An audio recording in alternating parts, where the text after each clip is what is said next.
5 chiếc máy bay quân sự bay vào một màn mưa trên Đại Tây Dương, rồi lần lượt biến mất khỏi liên lạc mà không để lại dấu vết được xác nhận.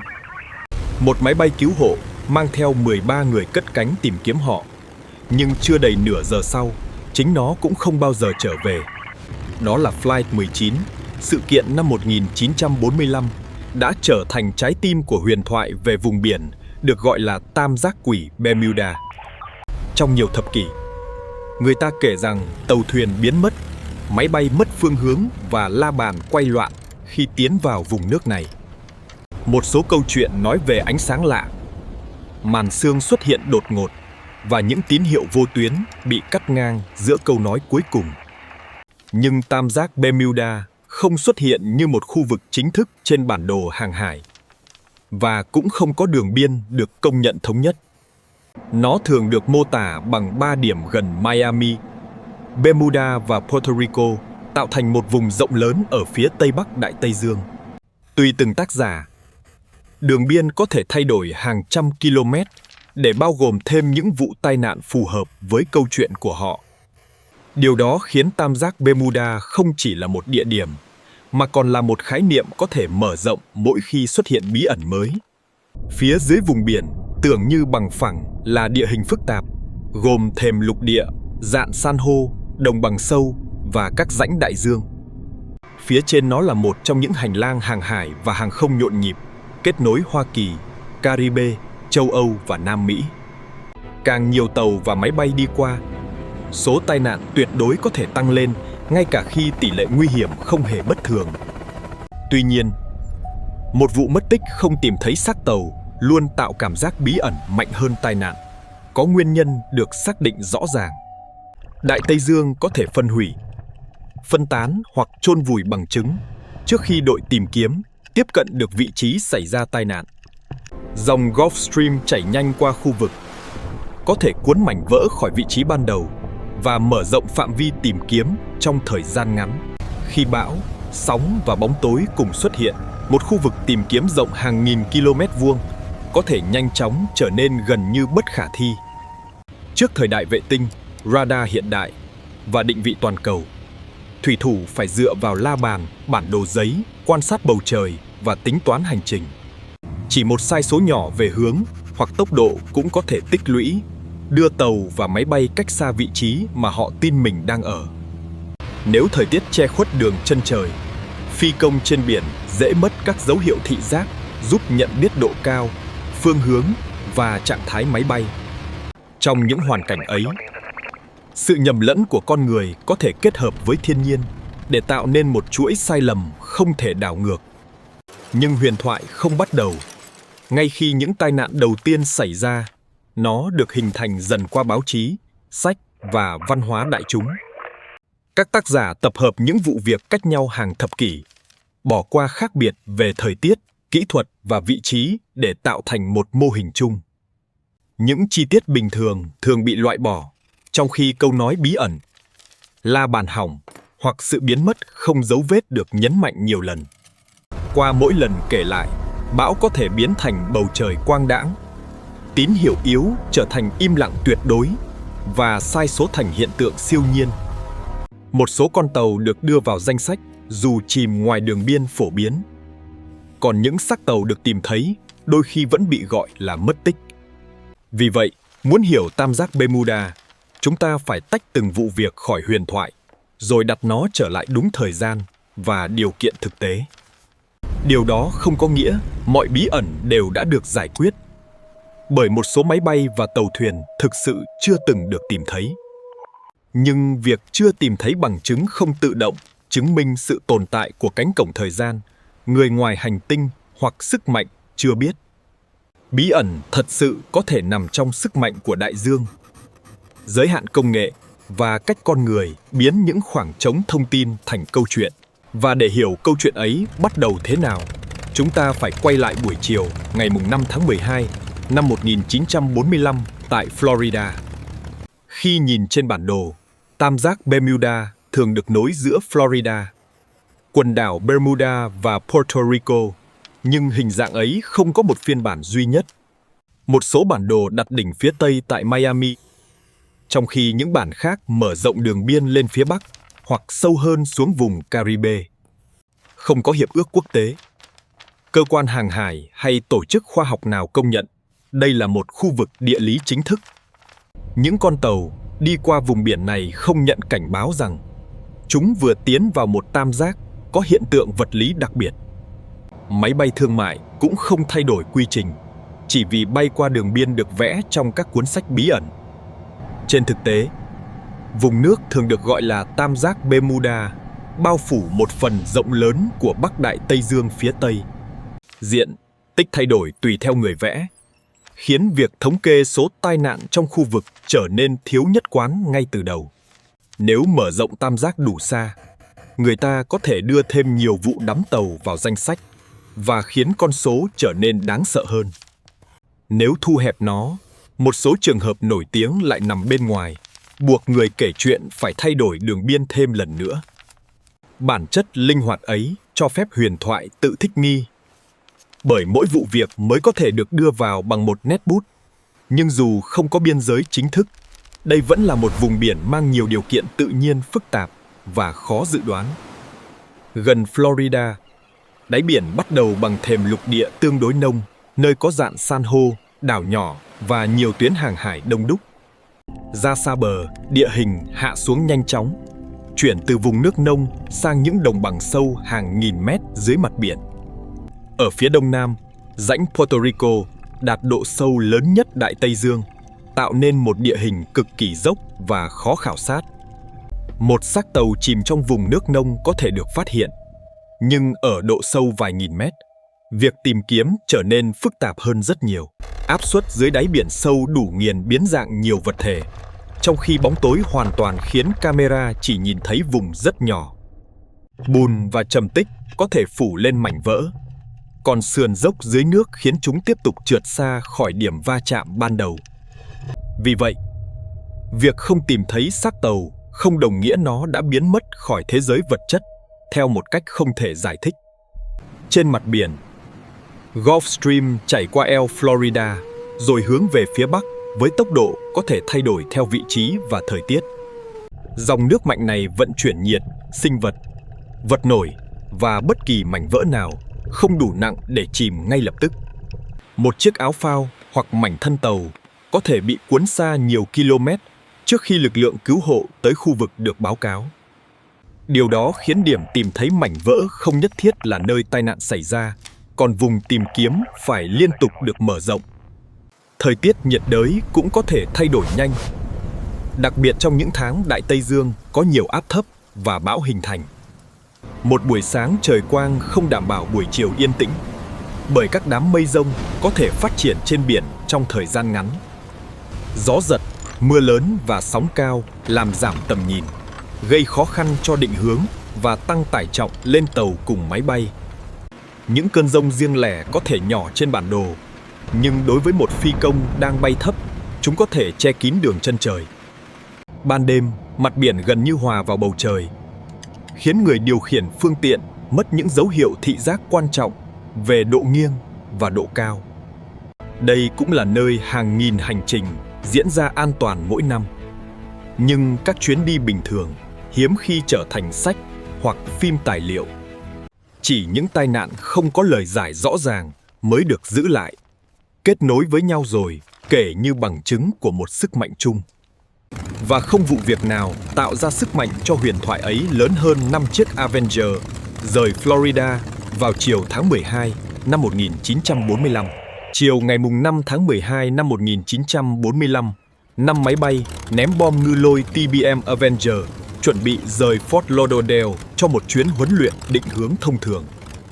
Nhiệm vụ được gọi là Navigation Problem No. 1. Đưa đội hình bay về phía đông, thực hành ném bom, rồi đổi hướng qua Bahamas trước khi quay lại Florida. Người chỉ huy chuyến bay là Trung úy Charles Taylor, một phi công giàu kinh nghiệm chiến đấu nhưng chưa quen hoàn toàn với vùng biển huấn luyện này. 4 máy bay còn lại do các học viên điều khiển, nhưng mỗi chiếc đều có thành viên tổ bay và đủ nhiên liệu cho hành trình dự kiến. Thời tiết lúc cất cánh được xem là phù hợp, dù dự báo cho biết gió có thể mạnh hơn và điều kiện ngoài khơi có khả năng xấu dần. Khoảng đầu giờ chiều, 5 chiếc Avenger lần lượt rời đường băng, tập hợp đội hình rồi hướng ra Đại Tây Dương dưới bầu trời tương đối sáng. Giai đoạn đầu diễn ra bình thường khi các phi công tới khu vực ném bom thực hành gần các bãi cạn phía đông Florida.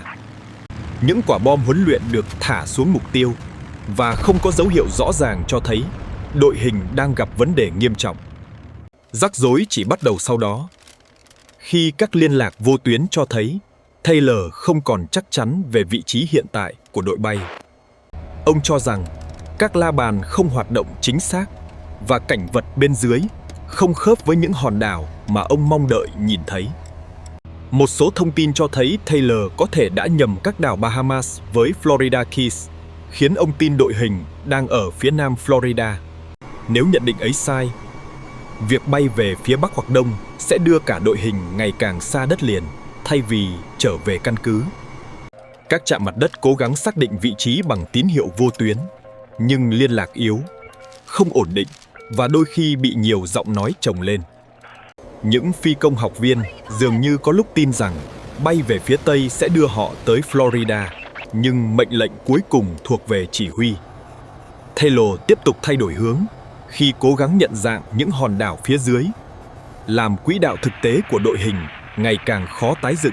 Trên biển, mây dày lên, ánh sáng giảm và gió mạnh, khiến việc đánh giá vị trí bằng quan sát trực tiếp trở nên kém đáng tin cậy.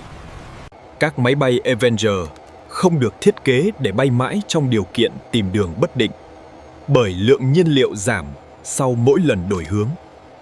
Một tín hiệu cho biết đội hình sẽ phải hạ xuống biển cùng nhau khi chiếc máy bay đầu tiên chỉ còn khoảng 10 gallon nhiên liệu. Hạ cánh khẩn cấp xuống Đại Tây Dương trong bóng tối và biển động là tình huống cực kỳ nguy hiểm đối với những máy bay nặng như Avenger. Khi thân máy bay chạm sóng ở tốc độ cao, cấu trúc có thể vỡ nhanh, khiến thời gian thoát ra của tổ bay trở nên rất ngắn. Gần cuối buổi chiều, tín hiệu từ Flight 19 ngày càng yếu, trong khi các trạm bờ vẫn cố hướng dẫn đội hình bay về phía Tây. Những mẩu hội thoại cuối cùng không tạo nên một câu nói siêu nhiên rõ ràng, mà phản ánh sự nhầm lẫn, thời tiết xấu và nhiên liệu cạn dần. Khi mặt trời lặn, liên lạc hoàn toàn biến mất và 5 chiếc Avenger không xuất hiện tại bất kỳ sân bay hoặc bờ biển nào. Hải quân lập tức triển khai tàu và máy bay tìm kiếm trên một vùng biển rộng, dù vị trí cuối cùng của đội hình vẫn chưa được xác định chắc chắn. 2 chiếc PBM Mariner được điều động từ Florida, loại thủy phi cơ lớn có khả năng hoạt động lâu để tìm người sống sót ngoài khơi.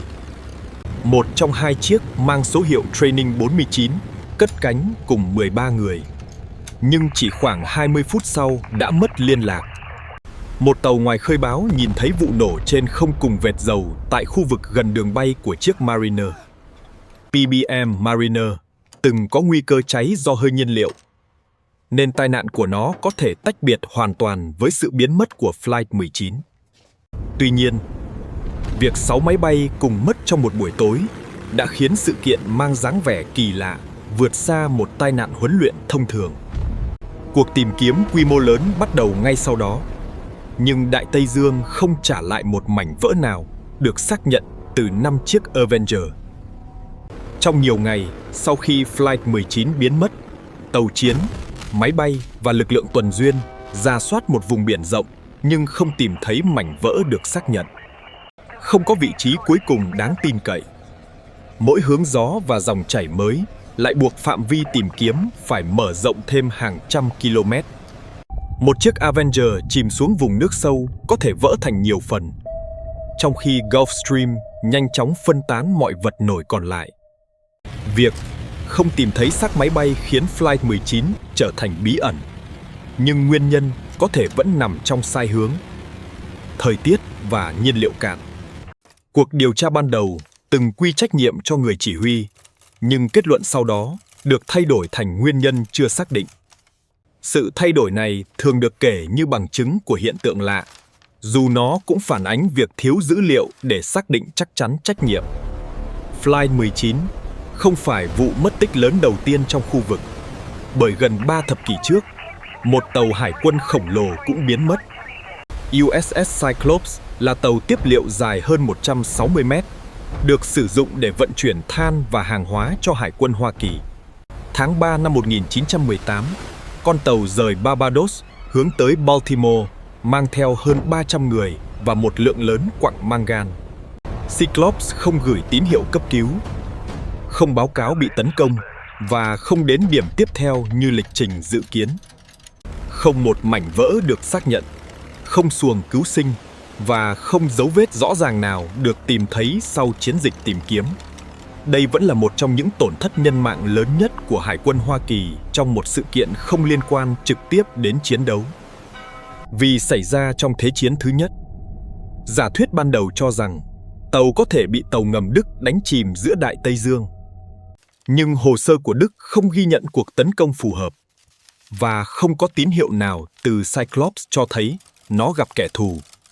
Những giả thuyết khác tập trung vào tải trọng, tình trạng kết cấu, động cơ và khả năng tàu gặp thời tiết xấu trên hành trình.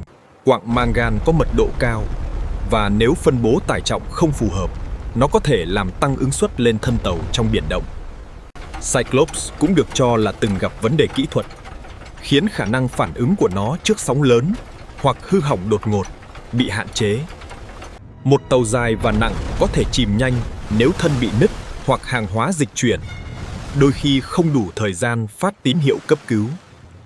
Tuy nhiên, không có xác tàu nên mọi kịch bản vẫn chỉ là suy luận, và khoảng trống ấy trở thành nhiên liệu hoàn hảo cho huyền thoại. Nhiều năm sau, hai tàu chị em của Cyclops là Proteus và Nereus cũng biến mất trên Đại Tây Dương trong Thế chiến thứ hai. Cả hai đều vận chuyển quặng nặng, khiến các nhà nghiên cứu nghi ngờ thiết kế. Tải trọng hoặc hư hỏng kết cấu đóng vai trò quan trọng. Nhưng vì những con tàu này mất ở các vị trí và hoàn cảnh khác nhau, việc gộp chúng vào một sức mạnh duy nhất có thể gây hiểu lầm. Một trường hợp khác thường được nhắc tới là tàu chở hàng Marine Sulphur Queen, biến mất năm 1963 khi đang vận chuyển lưu huỳnh nóng chảy. Con tàu phát tín hiệu vị trí thông thường trước khi mất liên lạc, rồi chỉ một số mảnh vỡ nhỏ được tìm thấy trên biển. Các cuộc điều tra sau đó ghi nhận nhiều vấn đề về cấu trúc và an toàn, cho thấy con tàu có thể đã gặp hư hỏng nghiêm trọng. Nhưng khi câu chuyện được đưa vào sách về Bermuda, các chi tiết kỹ thuật thường bị rút gọn thành một con tàu biến mất trong thời tiết yên tĩnh. Tàu Carroll A. Deering được phát hiện mắc cạn năm 1921 mà không có thủy thủ đoàn, tạo nên một bí ẩn khác thường xuyên bị liên kết với tam giác. Dù con tàu được tìm thấy gần Bắc Carolina, ngoài nhiều phiên bản ranh giới, sự vắng mặt của thủy thủ đoàn khiến nó vẫn được đưa vào huyền thoại. Cướp biển, nổi loạn, bão và việc thủy thủ rời tàu đều được đề xuất, nhưng không giả thuyết nào giải thích trọn vẹn mọi chi tiết.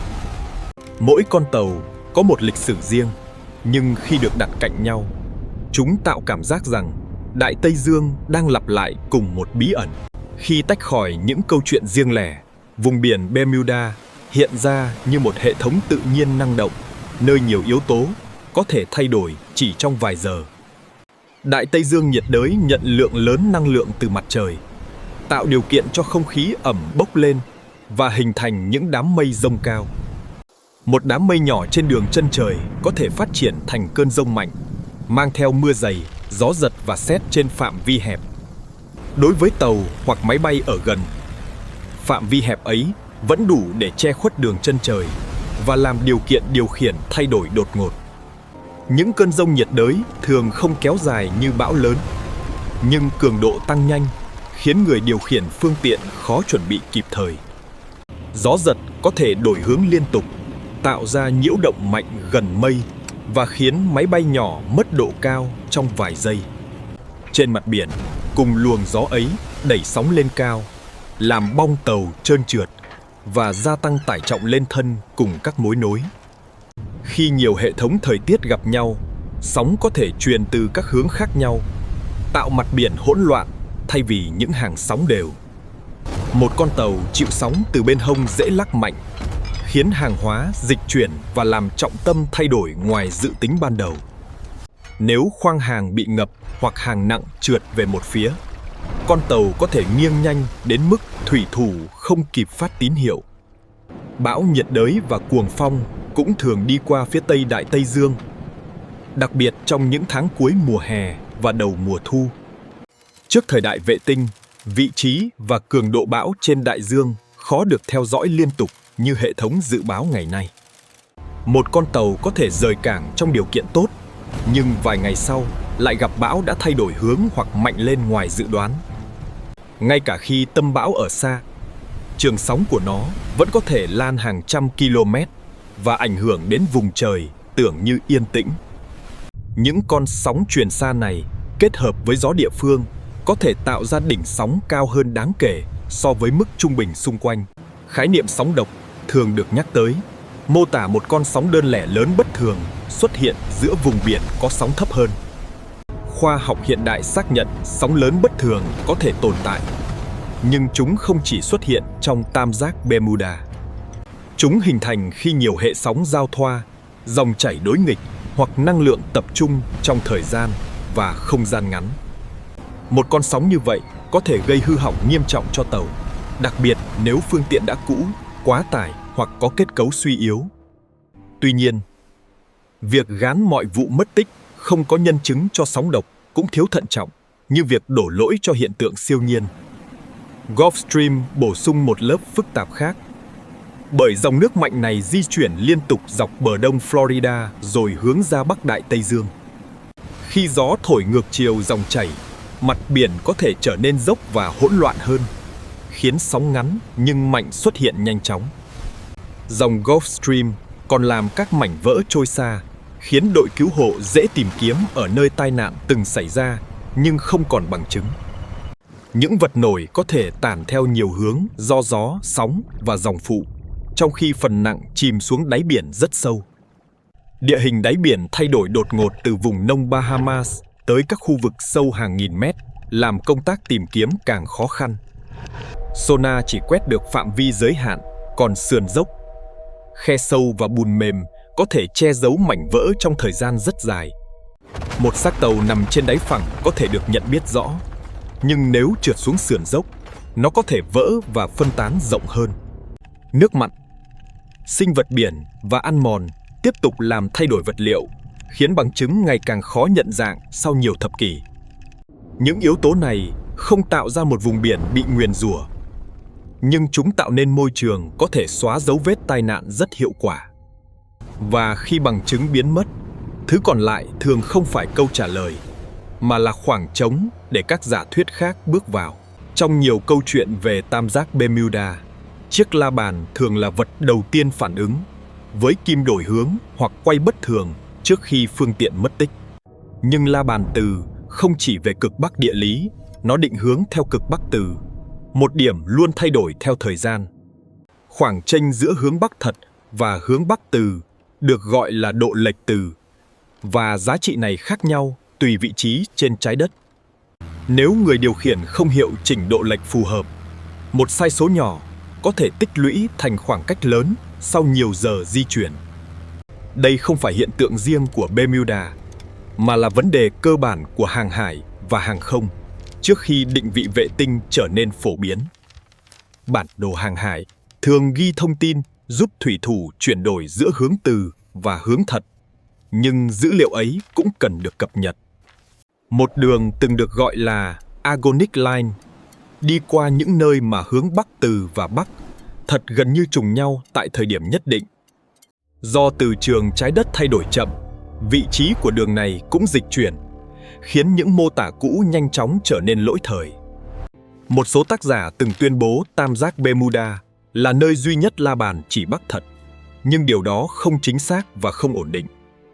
Trên thực tế, nhiều khu vực khác trên thế giới cũng từng nằm gần đường, không có độ lệch từ trong những thời kỳ khác nhau. La bàn còn có thể bị ảnh hưởng bởi kim loại trên tàu, hệ thống điện, thiết bị vô tuyến hoặc hàng hóa có tính từ đặt quá gần. Vì vậy, tàu và máy bay thường phải kiểm tra sai số riêng của thiết bị, thay vì giả định mọi lệch hướng đều đến từ đại dương. Trong buồng lái rung lắc, một chiếc la bàn từ có thể dao động khi phương tiện tăng tốc đổi hướng hoặc chịu nhiễu động mạnh. Người thiếu kinh nghiệm có thể hiểu nhầm dao động bình thường là hỏng hóc, đặc biệt khi họ đang căng thẳng và mất dấu đường chân trời. Khi một người tin rằng nhiều thiết bị cùng sai, họ có thể ngừng tin vào dữ liệu đúng và bắt đầu dựa vào phán đoán đang bị ảnh hưởng. Đây là điểm tâm lý quan trọng. Sự mất phương hướng không chỉ đến từ máy móc, mà còn từ cách bộ não xử lý thông tin mâu thuẫn. Trên biển rộng, các đảo thấp có hình dạng giống nhau, còn mây và ánh sáng có thể làm khoảng cách bị đánh giá sai lệch nghiêm trọng.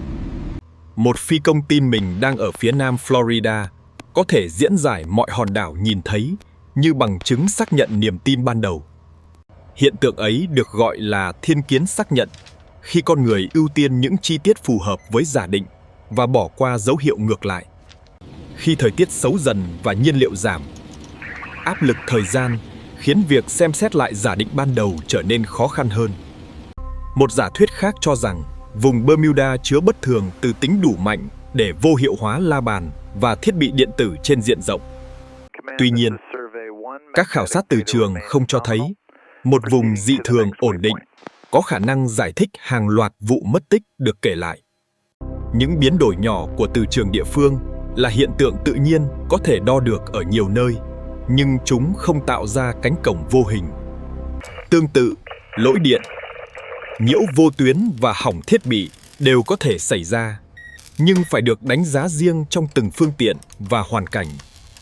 Khi các sai số kỹ thuật thông thường được gom lại rồi kể bằng ngôn ngữ huyền bí, chiếc la bàn bình thường có thể trở thành bằng chứng của lời nguyền. Khi các nguyên nhân thông thường như thời tiết, sai số điều hướng hay hỏng hóc không tạo cảm giác đủ mạnh, trí tưởng tượng bắt đầu lấp vào khoảng trống. Từ giữa thế kỷ 20, tam giác Bermuda dần trở thành nơi mọi giả thuyết táo bạo nhất có thể cùng tồn tại mà không cần chứng cứ trực tiếp. Một trong những giả thuyết nổi tiếng nhất cho rằng dưới đáy Đại Tây Dương còn tàn tích của Atlantis, nền văn minh thất lạc được Plato nhắc đến từ thời cổ đại. Theo phiên bản hiện đại của câu chuyện, tinh thể năng lượng hoặc công nghệ còn sót lại từ Atlantis có thể gây nhiễu la bàn và làm tàu thuyền biến mất. Nhưng Atlantis vốn đã là chủ đề tranh cãi lịch sử, còn việc đặt nó dưới Bermuda chủ yếu bắt nguồn từ suy diễn văn hóa đại chúng hơn là khảo cổ học. Không có di chỉ khảo cổ được xác nhận dưới vùng biển này, chứng minh sự tồn tại của thành phố công nghệ cao, từng điều khiển năng lượng bí ẩn. Những cấu trúc đá dưới nước đôi khi được đưa ra như bằng chứng, nhưng nhiều hình ảnh nổi tiếng thực chất có thể giải thích bằng địa chất tự nhiên hoặc bối cảnh không rõ ràng. Một giả thuyết khác nói về người ngoài hành tinh, cho rằng UFO theo dõi Đại Tây Dương hoặc bắt cóc tàu và máy bay đi qua tam giác. Các câu chuyện kiểu này thường xuất hiện sau khi đĩa bay trở thành biểu tượng văn hóa mạnh trong thập niên 1950 và 1960. Ánh sáng xa trên đường chân trời, sao băng, phản chiếu khí quyển hay hiện tượng điện trên mây có thể bị kể lại thành tàu vũ trụ khi trí nhớ đã bị huyền thoại dẫn hướng. Một số tác giả còn nói tới lỗ hổng không thời gian, cổng chiều không gian hoặc xoáy năng lượng có thể hút phương tiện sang nơi khác. Những ý tưởng ấy hấp dẫn vì chúng giải thích được cả việc mất tích lẫn sự thiếu vắng bằng chứng. Nhưng chính vì vậy, chúng cũng gần như không thể kiểm chứng. Nếu bất kỳ bằng chứng thiếu vắng nào cũng được xem là bằng chứng của cánh cổng vô hình, giả thuyết sẽ không còn khả năng bị bác bỏ bằng quan sát thực tế. Trong khoa học, một ý tưởng càng lớn càng phải tạo ra những dấu hiệu đo được, lặp lại được và phân biệt rõ với các nguyên nhân thông thường. Tam giác Bermuda chưa từng cung cấp một chuỗi bằng chứng như vậy, dù các câu chuyện về nó ngày càng phong phú qua sách báo và truyền hình. Các nhà văn như Vincent Gaddis giúp định hình cái tên Bermuda Triangle, còn Charles Berlitz biến nó thành hiện tượng toàn cầu bằng lối kể đầy kịch tính. Những cuốn sách bán chạy không cần chứng minh từng vụ việc, giống một báo cáo điều tra, chúng cần nhịp kể, bí ẩn và cảm giác rằng độc giả đang chạm vào điều cấm kỵ. Truyền hình sau đó thêm nhạc căng thẳng, minh họa xoáy nước, ánh sáng lạ và bản đồ đỏ rực, khiến huyền thoại còn mạnh hơn hồ sơ thực tế. Mỗi thế hệ lại nhận tam giác Bermuda qua phương tiện kể chuyện mới báo in, sách mỏng, phim tài liệu giật gân, diễn đàn mạng và video ngắn. Trên Internet, một câu chuyện sai có thể được lặp lại hàng nghìn lần, cắt bỏ bối cảnh, rồi ghép với hình ảnh không liên quan để tạo cảm giác chân thực. Một xác tàu được tìm thấy có thể vẫn tiếp tục bị gọi là mất tích. Còn một tai nạn trong bão lại được kể lại như xảy ra dưới bầu trời quang đãng. Khi khán giả chỉ nhớ những trường hợp kỳ lạ nhất, bộ não sẽ cảm thấy như tất cả sự kiện trong khu vực đều bất thường, dù đa số hành trình vẫn an toàn.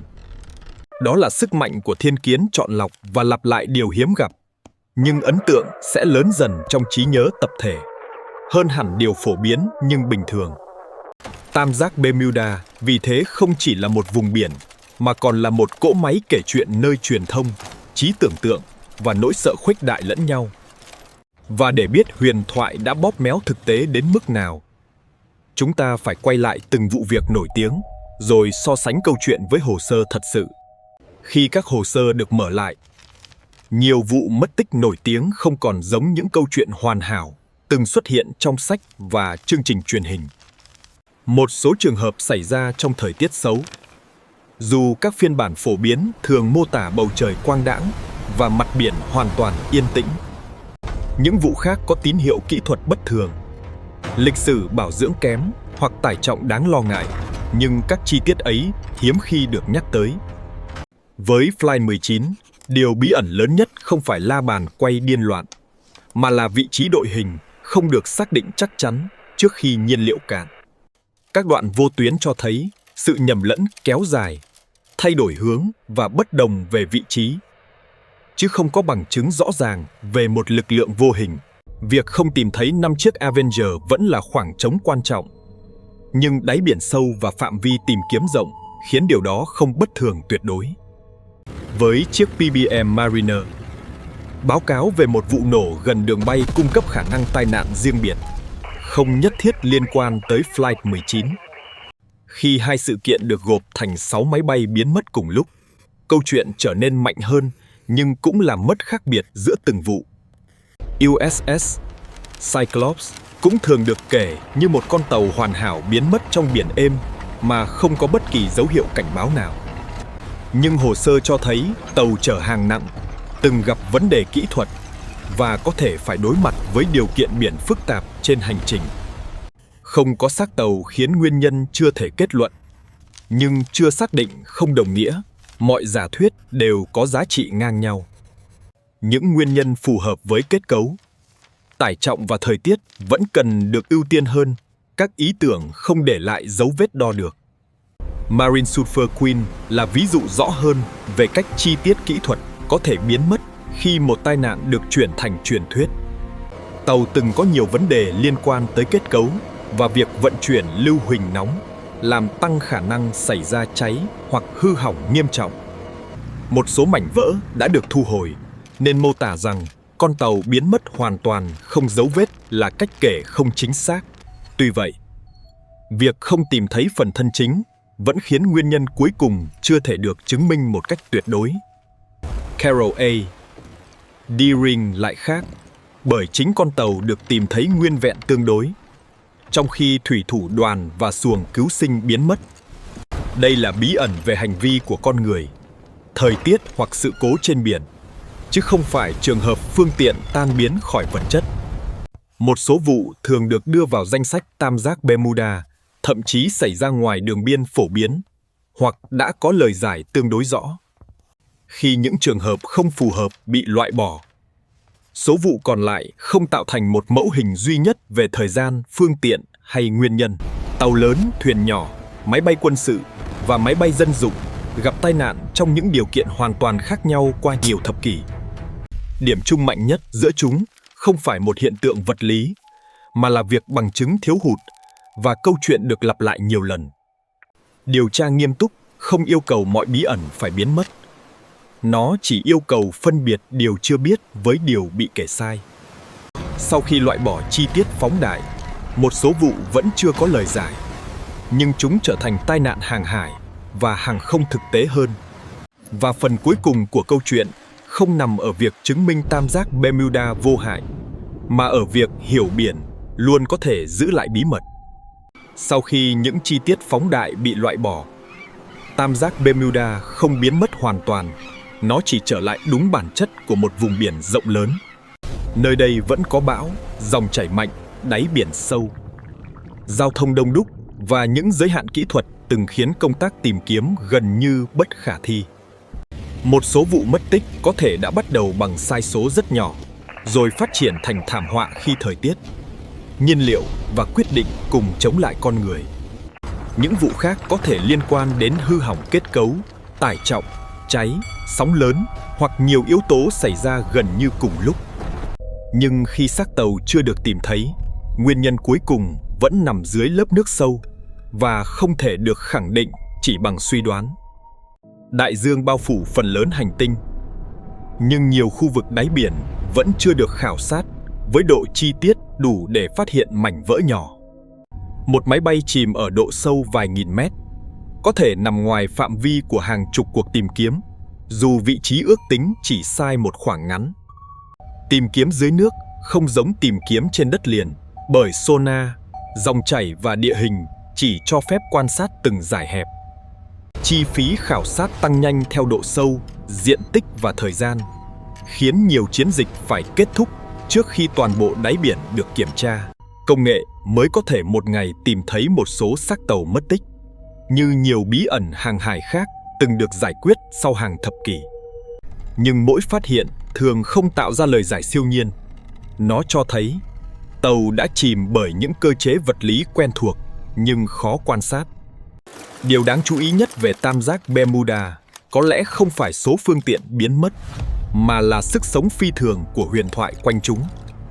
Câu chuyện tồn tại vì nó kết hợp ba nỗi sợ sâu sắc bị lạc, mất liên lạc và biến mất trong một không gian không để lại dấu vết. Đại dương đặc biệt phù hợp với những nỗi sợ ấy, bởi mặt nước có thể trông yên bình trong khi phía dưới là bóng tối sâu hàng km. Một đường chân trời trống rỗng cũng khiến con người dễ tưởng tượng rằng mọi thứ đều có thể ẩn phía sau khoảng cách không thể nhìn thấy. Vì vậy, tam giác Bermuda phản ánh không chỉ thiên nhiên, mà còn cách con người đối diện với sự bất định và những câu hỏi không có nhân chứng. Khoa học không phải lúc nào cũng đưa ra câu trả lời hoàn chỉnh, nhưng nó giúp chúng ta biết giả thuyết nào có bằng chứng và giả thuyết nào chỉ hấp dẫn. Có thể không tồn tại một tam giác quỷ trên bản đồ, nhưng Đại Tây Dương vẫn đủ rộng, sâu và mạnh để giữ những bí mật thật sự. Và đôi khi điều đáng sợ nhất không phải một cánh cổng vô hình, mà là đại dương hoàn toàn tự nhiên vẫn có thể xóa sạch mọi dấu vết.